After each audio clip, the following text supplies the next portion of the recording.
না। এই জন্য আল্লাহ রাস্তা দুইটা দিয়া দিছে। এক রাস্তায় চললে তুমি সাধারণ বান্দা থেকে আল্লাহর বন্ধু হইয়া যাইবা, আর এক রাস্তা আছে যেটা বিয়াদবি রাস্তা, যেটা যেই রাস্তায় চললে আল্লাহ নারাজ হইয়া যায়, আমার নবীও নারাজ হইয়া যায়। তুমি সাধারণ বান্দা থেকে ইবলিসের মতন হইয়া যাইবা। এই জন্য এই দুনিয়ার সমাপ্তি ঘটবে মরণের নামক তাবার মাধ্যমে।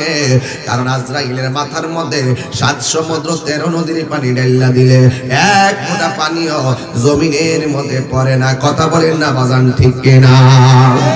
সে যে নামে আজরাইল,